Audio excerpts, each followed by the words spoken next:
Hey, somebody mentioned having fun yet, so here we have a case study. We can jump right into the party. Look at this. This is where it's going to get a little sensitive. I hope, but I'm right about these things, and you'll agree with me that I'm right. I know you will. You just haven't thought about how to handle it.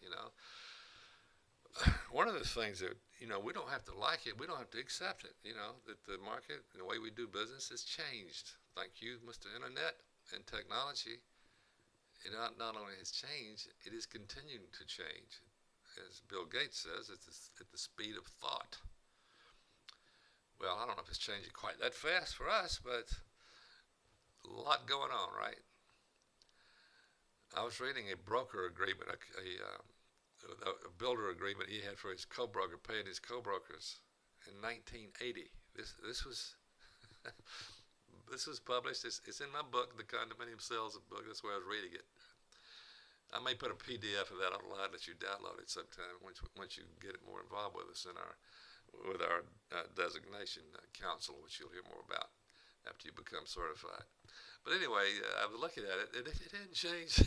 It hadn't changed a bit. Not really. 1980. What is this? This is 2014. What is that? 34 years. Co-broker policy. Same policy. Now, some people have changed it, unfortunately. But here's my point on this.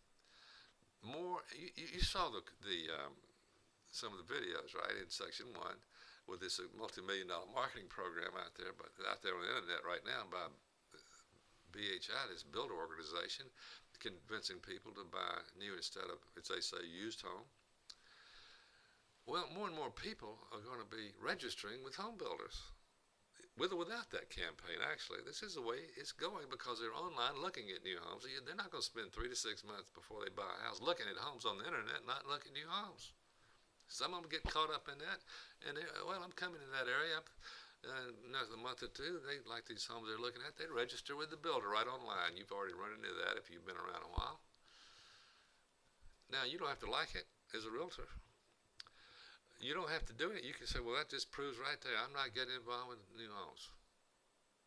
See, that's exactly backwards. And I have got to challenge most of you who think like that. How you doing? One of the things I always used to warn my agents about, as the broker, and they'd get around people telling them how to do their business. And I would tell them, I said, look, before you start listening and getting all this counsel, you find out what kind of sales they've got. If they're not making the kind of sales that you want to make, why would you listen to somebody making 3 or 4 or 5 sales a year and you need to make 15 or 20? What are they going to teach you? We have to be really careful, don't we? So these are decisions you have to make yourself, and you will, I hope, after we get through this course, because it's a lot easier than you think. The problem is when we don't have the facts and we don't know what we're doing and we're not educated in the area and we refuse to become educated, then we're still left to our own imagination.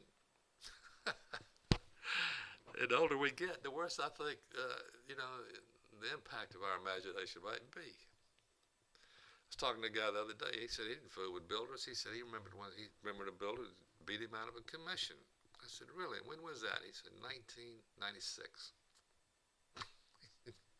That's 18 years ago. Now we've got the internet, we got technology. But here, let's talk about this case study. These case studies are actual case studies that I'm personally familiar with, okay? And this was fairly common, of course. But what would you do? You qualified some people, and they're sitting in your office, or they sent you an email, or whatever, however it comes up, and all of a sudden they tell you they register with a local home builder, and they'd like to see their homes this afternoon. Or maybe they've already been out there once. What do you do now? If you don't know what to do, you're going to panic and stammer around and try to figure something out and run through your mind, what can I show them to get them off of that, and see if I can get them off of that and get them into something else. In other words, you're not going to take them back out there if you can help it, because you don't know if you're going to be paid. You probably aren't. This is what you're thinking. So what you need to do is, first of all, let them know that it's not a big deal. Let your prospects always know that you are not surprised. Nobody's throwing you any curveball here. This is the world we live in. And say that. You know, Joe, that's not a problem. We deal with that all the time. It's the world we live in now. And that's great that you did that. You know, it just tells me that you're really serious. You know what you starting to, you probably worked through some things and really getting it down to what you really want, whether it be new or resale. And that's not a problem. So we can certainly do that this afternoon. And the first chance you get, you call the builder. Of course, you're going to ask the prospects who the builder is if they don't tell you. And by the way, we'll talk about this in section 3, but this gets back to whether they tell you or not. Depends on how much they trust you, right? So we'll be talking about that. So you get on the phone, you call the sales office. Now, here's what happens here. You call the sales office, talk to the sales agent.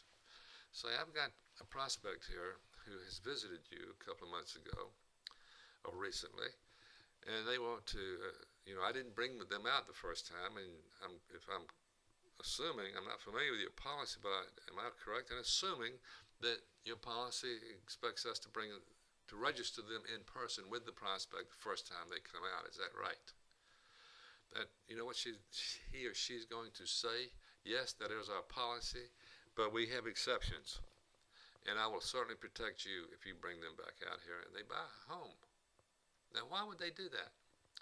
I don't know why they don't just put it out there like that. I mean, it's just an unwritten rule and policies done all the time, every day. 99.5% of all the builders do it. They make exception to that rule. You know why?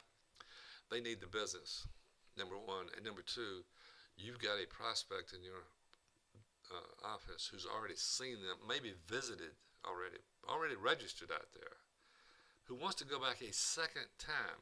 This is a very interested and good prospect. They want to come back the second time. What that builder does not want you to do is not bring them back out. So you're going to be protected. You can confirm that, have them send you an email. You can send them one or just take their word for it. If it's a production builder or a good reputation, or a builder with a good reputation, they will protect you. If they say that, they'll give you their word, they'll do it.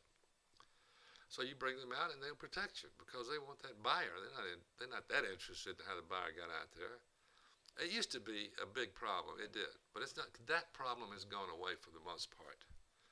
It used to be a huge problem because commissions were considered an extra cost, a sales cost on top of their very heavy marketing costs.